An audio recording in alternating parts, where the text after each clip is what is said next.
भोले बाबा और पार्वती मैया कैलाश पर्वत पर विराजित हैं।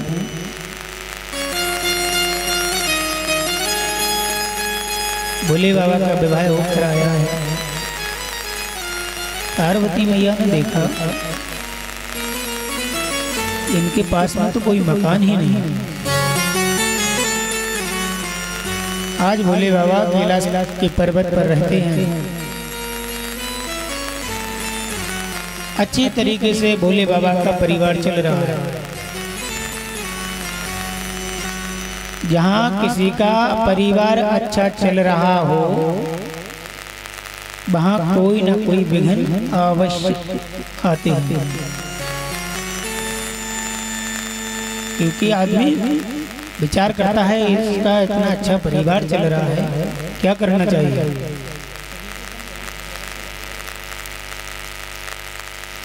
आज भोले बाबा रहते हैं कैलाश पर्वत पर।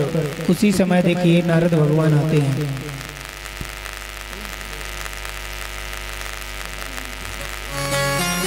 श्री राधे। नारद जी का आगमन होता है। वहां देखिए एक दिन उनने देखा भोले बाबा हैं। जब भोले बाबा बैठे हैं, पार्वती मैया विराजित हैं, तो नारद जी ने विचार किया क्या करना चाहिए। जब भोले बाबा भजन करने में मगन हैं, पार्वती मैया अपने गृह कार्य में व्यस्त हैं। नारद जी का वहां से जाना हुआ। रास्ते में सोच रहे हैं क्या करना चाहिए। नारद जी का एक दिन फिर आगमन हुआ। भोले बाबा थे नहीं हुआ। भोले बाबा कैलाश पर्वत पर विराजित नहीं थे। उसी समय नारद जी आते हैं। पार्वती मैया से पूछते हैं कि भोले बाबा जी कहाँ हैं। कहते हैं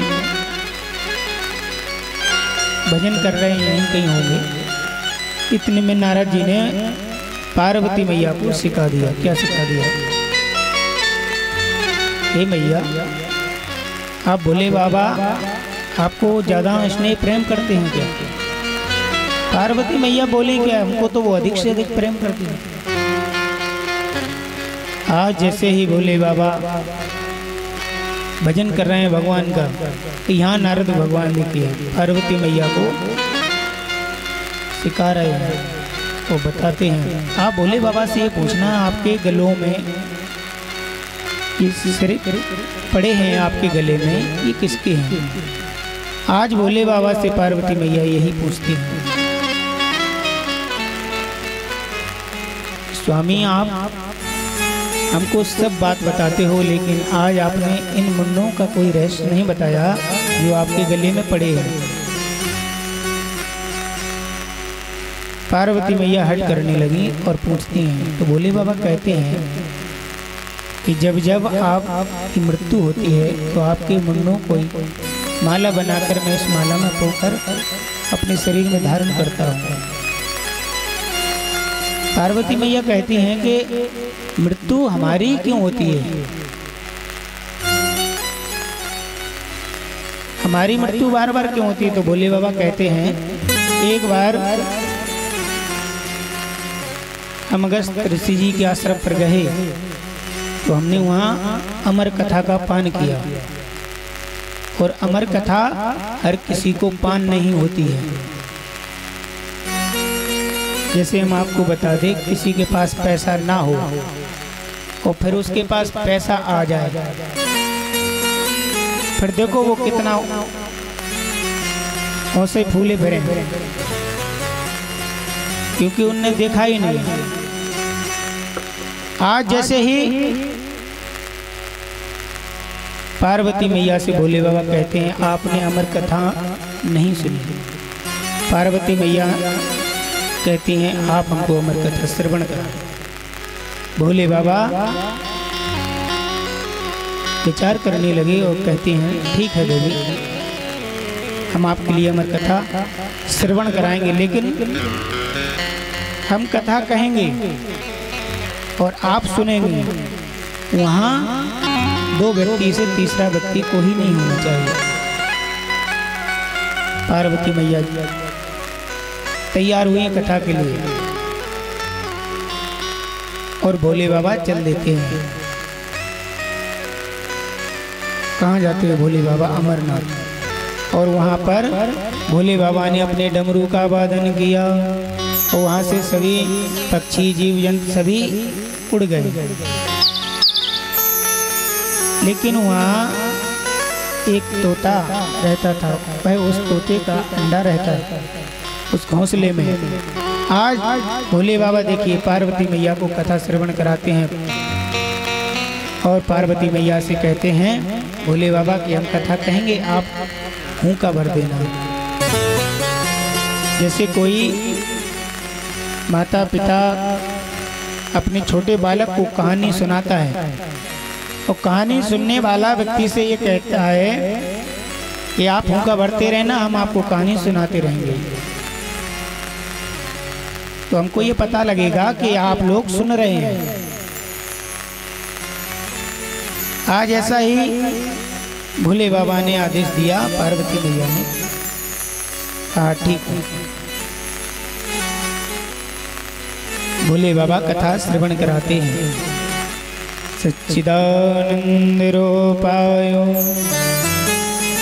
विश्वोदिपत्यादि हेतुवे तापत्रो विनाशाय श्री कृष्णाय वयं नमः। भोले बाबा यहाँ भगवान राम की स्तुति करते हैं, कन्हैया की स्तुति करते हैं। श्री कृष्णाय वयं नमः। भोले बाबा कथा श्रवण करा रहे हैं। पहले दिन की कथा हुई, दूसरे दिन की कथा, तीसरे दिन की कथा, जैसे चौथे दिन की कथा में प्रवेश करते हैं। देखिए चौथे दिन की कथा में भगवान राम का जन्म होता है, कन्हैया का। जहाँ भगवान राम की कथा आती है और भोले बाबा जोर से जयकारा लगाते हैं, बोले श्यावर रामचंद्र की जय। जहाँ जयकारा लगाया भोले बाबा ने भगवान का, और पार्वती मैया की निद्रा खुल गई। हमने बताया था आपको कथा में कि कथा श्रवण कर रहे हो तो निद्रा देवी अवश्य आती है। और श्रोता और श्रोता होते हैं, वो तो श्रेष्ठ श्रोता होते हैं, वो कथा मन लगाकर सुनते हैं। तो सर्वता का होता है, सर्वता से सपाड़ी काटी जाती है। तो ऐसे ही सर्वता हो कि बे कथा को ऐसे काटते रहते वहीं बैठे। अब श्रोता बनने के सर्वता, अब जो आपकी जिम्मेदारी है। आज भोले बाबा ने जैसे जयकारा लगाया, पार्वती मैया की निद्रा खुल गई। भोले बाबा ने कहा कि यहाँ कथा हो रही है और हुंका किसने भरा? आज भोले बाबा ने नेत्र बंद करके देखा तो वह सुख जो अंडे के रूप में था वो हुंका भरने लगा, क्योंकि कथा बंद ना हो। आज भोले बाबा देखिए उसको मारने के लिए दौड़ते हैं, क्योंकि तुमने हमारी अमर कथा की चोरी करी।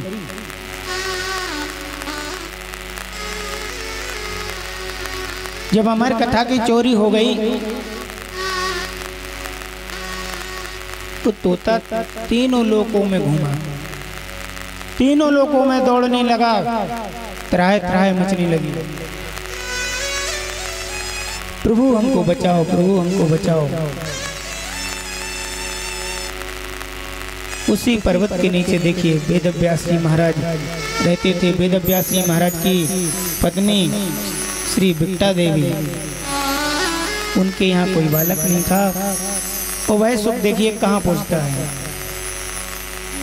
जैसे ही बिट्टा देवी भगवान का भजन कर रही हैं और वेद व्यास जी महाराज भगवान का भजन कर रहे हैं, और जैसे ही बिट्टा देवी की उवासी आई और वह सुख बिट्टा देवी के मुंह में जाके पेट में पहुंच गया। भोले बाबा का त्रिशूल घूम रहा है, भोले बाबा भी पहुंचते हैं वहां। देखिए वेद व्यास जी महाराज के पास पहुंचते हैं, उनकी कुटिया पर पहुंचते हैं, आश्रम पर पहुंचते हैं, कहते हैं एक मेरा यहाँ चोर आया है। वेद व्यास जी महाराज कहते हैं यहाँ कोई चोर नहीं है, चोर नहीं है। चोर तो है भोले बाबा बोल रहे हैं, लेकिन नहीं छुप गया कहीं आपके। आज देखिए वेद व्यास जी महाराज पूछ रहे हैं किस बात की चोरी करी प्रभु, आप ये बता सकते हैं?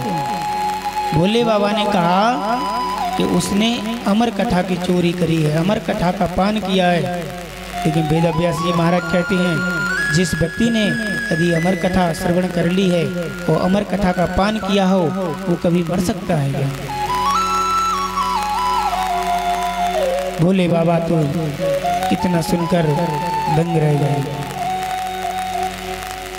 और सुखदेव जी महाराज देखिए, वही सुखदेव जी महाराज आते हैं, श्री बिट्टा देवी के गर्भ में रह रहे हैं। 1 वर्ष हुआ, 2 वर्ष हुआ, 3 वर्ष हुआ है। श्री सुखदेव जी महाराज माँ के गर्भ में रहे कितने वर्ष? 12 वर्ष। जब बिट्टा देवी का गर्भ बड़ा हुआ और पेट में दर्द होने लगा और गर्भ में किस चीज की आवाज आ रही है? भगवान के भजन करने की आवाज आ रही है। जब बालक यदि गर्भ में है तो माताओं को भजन करना चाहिए, पूजा पाठ करना चाहिए,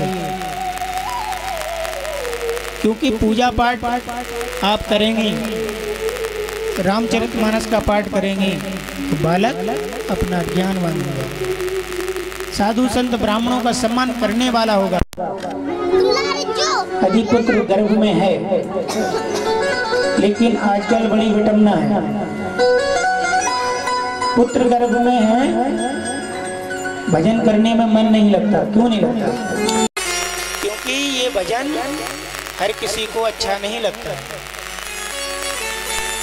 मोबाइल पकड़ लिया, मोबाइल चलाने लगे। देखते हो आप छोटे छोटे बच्चे कितना फास्ट मोबाइल चलाते हैं। इतना हम और आप लोग भी नहीं जानते, इतना वो जानते। क्यों? कि उनकी माता मोबाइल चला रही हैं जब बालक गर्भ में है। वही असर तो पड़ता है, उसकी तरंगें भी उसके बालक के मस्तक में प्रवेश करती हैं। जब भजन प्रवेश हो सकता है, बालक गर्भ में है, तो मोबाइल की तरंग काम नहीं कर सकती। कहने का भाव ये है कि जब पुत्र यदि गर्भ में है तो भगवान का भजन करना चाहिए, क्रोध नहीं करना चाहिए। आप क्रोध करोगे आपका बालक ऐसा ही होगा।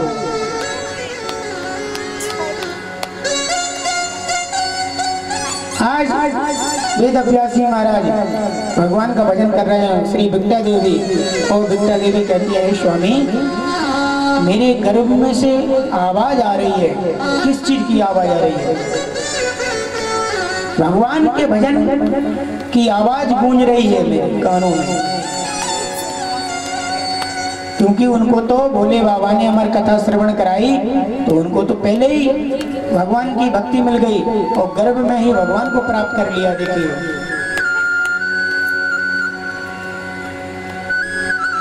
भजन कर रहे हैं श्री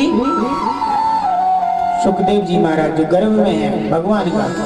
आइए हम और आप भी बड़े भाव से 2 बार भगवान का भजन करेंगे। ओम नमो भगवते वासुदेवाय, ओम नमो भगवते वासुदेवाय, ओम नमो भगवते वासुदेवाय, ओम नमो भगवते वासुदेवाय। वासुदेवाय कृष्ण नंदनाय वासुदेवाय कृष्ण नंदनाय। वासुदेवाय कृष्ण नंदनाय वासुदेवाय कृष्ण नंदनाय। ओम नमो भगवते वासुदेवाय। ओम नमो भगवते वासुदेवाय।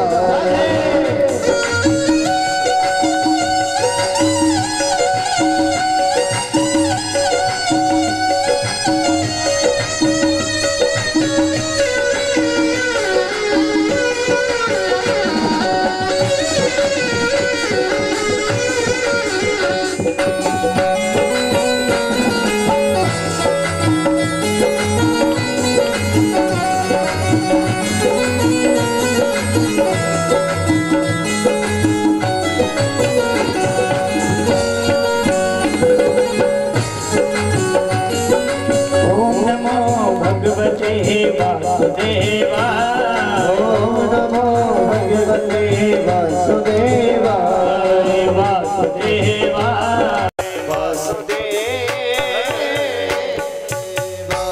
आज सुखदेव जी महाराज देखिए अपनी माता के गर्भ में हैं और भगवान का भजन कर रहे हैं। और विक्टा देवी अपने स्वामी से कहती हैं, ये बालक गर्भ से निकलता क्यों नहीं है? गर्भ से क्यों नहीं निकल रहे हैं सुखदेव जी महाराज? देखिए आज विक्टा देवी भी भगवान को प्रणाम करने लगी। प्रभु, एक ऐसा बालक है कि गर्भ से नहीं निकलता, मेरी रक्षा करो, मेरी रक्षा करो। आज ब्रह्मा जी आए। ब्रह्मा जी सुखदेव जी महाराज को दर्शन दे रहे हैं गर्भ में, फिर भी नहीं निकलते। ब्रह्मा जी कहते हैं गर्भ से निकलिए आप। नहीं, क्योंकि गर्भ से निकलेंगे तो हमको माया जकड़ लेगी, और ये माया हर किसी को छोड़ती नहीं है। क्योंकि गर्भ में जैसे ही अपन निकले गर्भ से वो माया जकड़ लेती है। तो सुखदेव जी महाराज क्यों नहीं निकल रहे हैं? और भगवान विष्णु भी पहुंचते हैं वहां। तो सुखदेव जी महाराज कहते हैं, आप ये वचन दो कि माया हमको जकड़ेगी नहीं गर्भ में से। जैसे हम बाहर निकलेंगे तो माया हमारे पास नहीं आएगी। जैसे आकाश से पानी आता है, आकाश से पानी जब आता है ऊपर से गिरता है, साफ होता है, और जब जमीन में गिरता है तो मटमैला हो जाता है। वो स्वामी तुलसीदास जी महाराज रामचरितमानस पाठ में लिख रहे हैं, भूमि परति डाबर पानी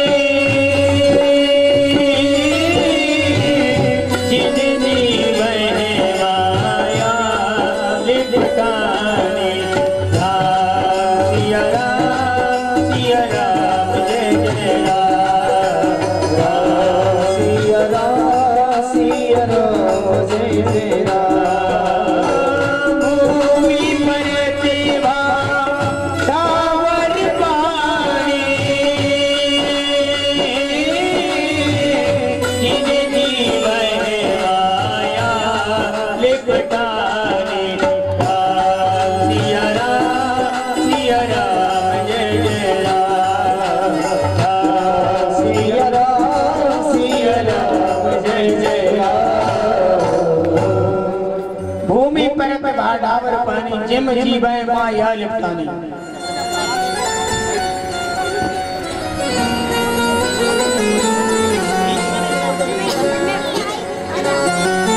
आज माया किसी को छोड़ती नहीं है।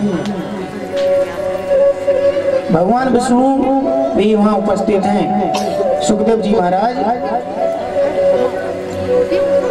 भगवान विष्णु से कहते हैं, आप ये वचन दो कि हमारी माया आपको जकड़ेगी नहीं।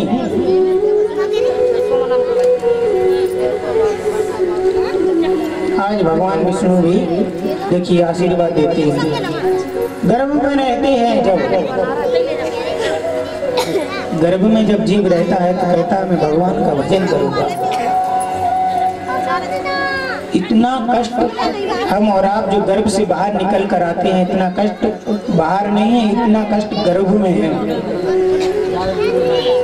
और भगवान से वचन कहते हैं तो भगवान को कहते हैं प्रभु इस गर्भ से निकालो, इस नरक से निकालो, मैं आपका भजन करूंगा। लेकिन जो वचन हमने प्रभु से किया है उस वचन का पालन कोई नहीं करता। क्यों नहीं करता? क्योंकि प्रभु की माया है, माया जकड़ लेती है।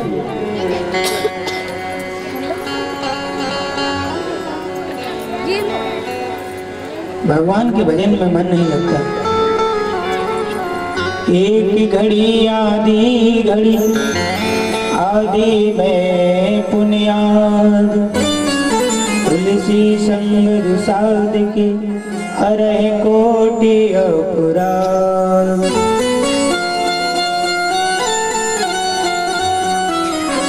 24 घंटे हैं, 24 घंटे में से भगवान कहते हैं एक घड़ी आधी घड़ी आदि में पुण्याद। कितना कम कर दिया भगवान ने। फिर भी 5 मिनट बैठकर आप भजन करो तो आपका मन नहीं लगेगा। आज देखिए कुछ समय बाद सुखदेव जी महाराज गर्भ से निकलते हैं। बोलिए सुखदेव जी महाराज की जय, श्री वेदव्यास जी महाराज की जय। लेकिन सुखदेव जी महाराज का यहाँ जन्म हुआ तो 12 वर्ष के बाद जैसे ही जन्म हुआ तो नरा लपेटे हुए भगवान के भजन को चले गए। और जब अपना जन्म होता है तो माया जकड़ लेती है। माया किसी को नहीं छोड़ती है, सबको नचा रही है माया। इस माया से कोई नहीं बचा। सारे जग को रही नचाए हरि माया जादूगर ने, सारे जग को रही नचाए हरि माया जादूगर ने, सारे जग को रही नचाए हरि माया जादूगर ने, हरि माया जादूगर ने, हरि माया जादूगर ने। सारे सारे जीव सारे जग को रही नचाए हरि माया जादूगर ने।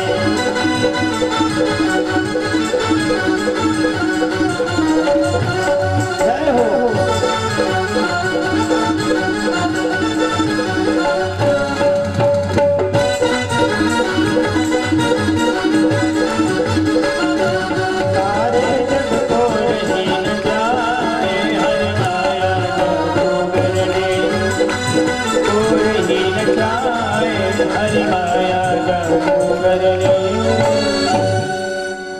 सभी को नचा रही है माया, किसी को नहीं छोड़ती है।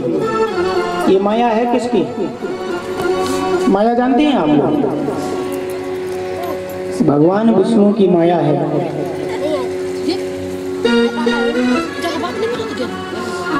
ये हम और आपको ऐसे जकड़ लेती है कि भगवान के पास पहुंचने नहीं देती। देखिए जैसे कोई तालाब हो, तालाब में यदि मछली ज्यादा है तो मछुआरा यदि उस जाल को फेंकता है, उस जाल को जैसे फेंकता है तो जितने दूर वो जाल जाएगा उतनी दूर की मछली उसमें फंस जाएगी, उस जाल में गिर जाएगी मछली। लेकिन जो मछली मछुआरे के पैरों के पास है वो मछली कभी नहीं भीगती। यदि आपको बचना है इस माया से तो भगवान के चरणों के पास रहना होगा, और जब आप भगवान के चरणों के पास रहोगे तो माया से बच जाओगे। अब ये आपकी जिम्मेदारी है कि उस माया के जाल में फंसना है कि भगवान के चरणों में रहना है।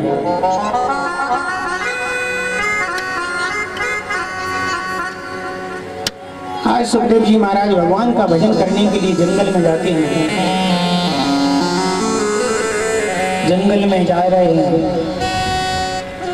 शेर, चीता, भालू, बड़े बड़े जानवर जंगल में रहते हैं, लेकिन उनको डर नहीं लगता क्योंकि भगवान पर विश्वास है।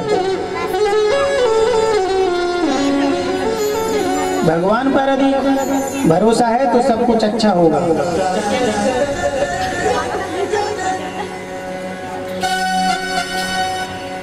भगवान के भजन में लीन है, नेत्र बंद करके भगवान का भजन कर रहे हैं,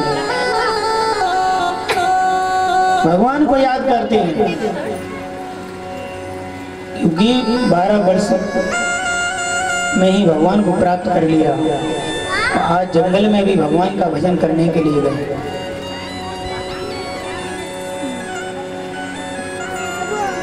ऐसे सुखदेव जी महाराज को कोटि कोटि प्रणाम।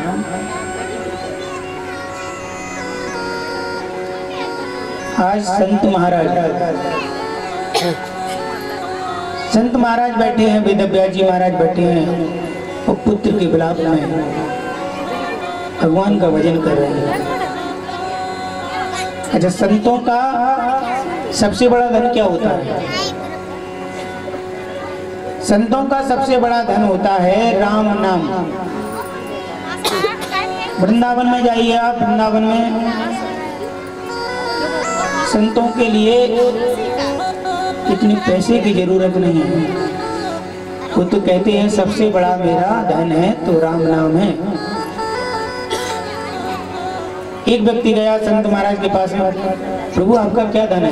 संत ने कहा हमारा सबसे बड़ा धन है राधा नाम,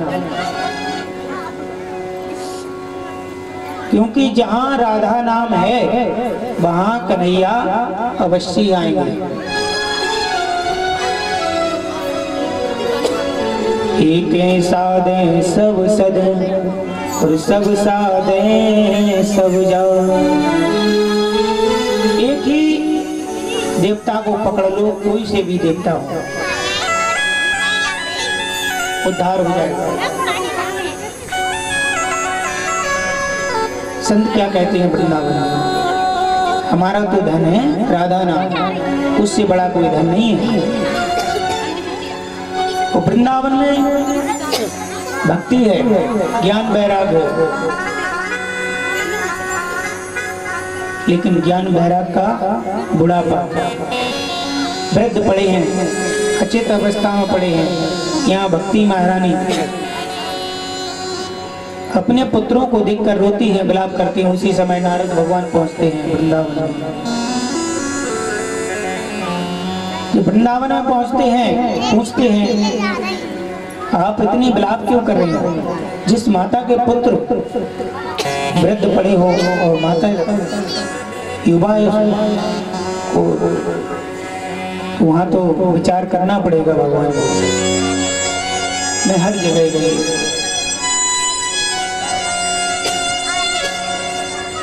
लेकिन जो भक्ति हमको वृंदावन में मिली, वृंदावन ऐसी भक्ति कहीं नहीं है।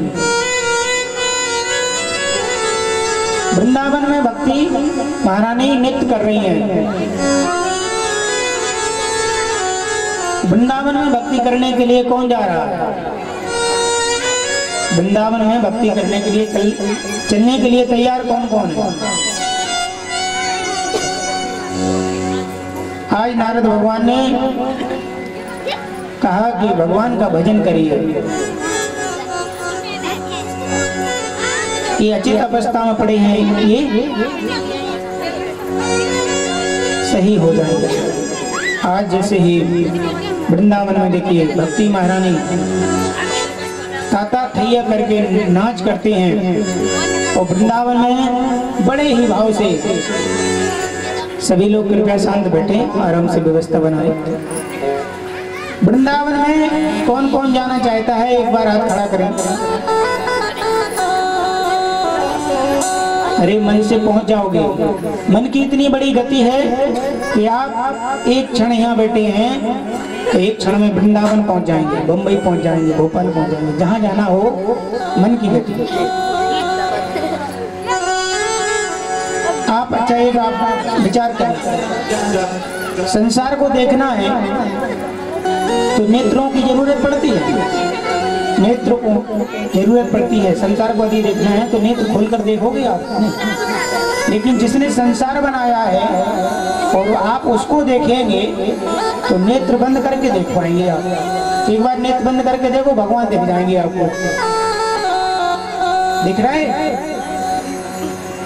यही भगवान की माया है। बड़ा भाव बनाकर ऐसा विचार करें कि हम वृंदावन में जा रहे हैं, बड़े भाव से चलिए 2 बार भगवान के धाम को जाते हैं और बड़े भाव से झूमते गाते नाचते हुए वृंदावन में भक्ति महारानी नृत्य कर रहे हैं। वो मेरे उठे, इसके हृदय में तीर उठ रही है। ये वृंदावन जाने के लिए किसका भाव है? परीक्षा जी महाराज, हमारा तो भाव है कि वृंदावन में बैठे हैं, तो आप ऐसा भाव बनाए रहोगे कि यहाँ हम जिगनई में बैठे तो यहीं बैठे यहीं गोड़करा मूंगफली काम में नहीं आने, काम में आएगा भजन। बड़े भाव से वो मेरे उठे मेरे उठे मेरे उठे मेरे की पीर सत्यावन जाओगे, मेरे उठे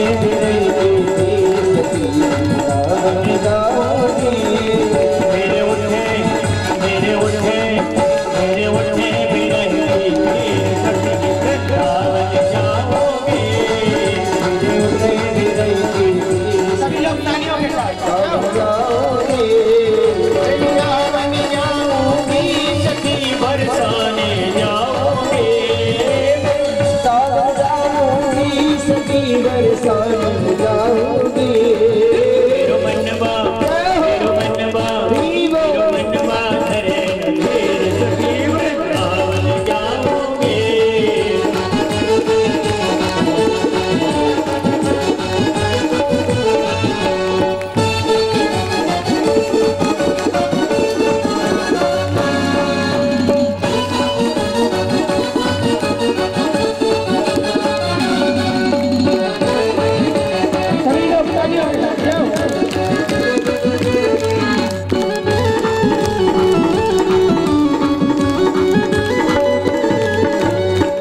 अच्छा ये बताओ, वृंदावन में परिक्रमा किसने करी? वृंदावन में परिक्रमा ऐसे ही होती है? ऐसी नहीं होती वृंदावन की परिक्रमा। झूमते गाते नाचते। अच्छा नाच 2 प्रकार का होता है। नाच कितना होता है? एक तो होता है पूरा फुल खड़े होकर, और एक होता है हाफ। यदि आप फुल नहीं कर रहे तो हाफ ही कर लो। स्नान भी 2 प्रकार के होते हैं, पूरा स्नान होता है, एक हाफ होता है ना? तो हाफ ही स्नान कर लो, हाफ ही नृत्य कर लो। मेरे उठे बिरह की पीर सखी वृंदावन जाओगे, मेरे उठे बिरह की पीर सखी वृंदावन जाओगे, मेरे उठे बिरह की पीर सखी वृंदावन जाओगे।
मनवा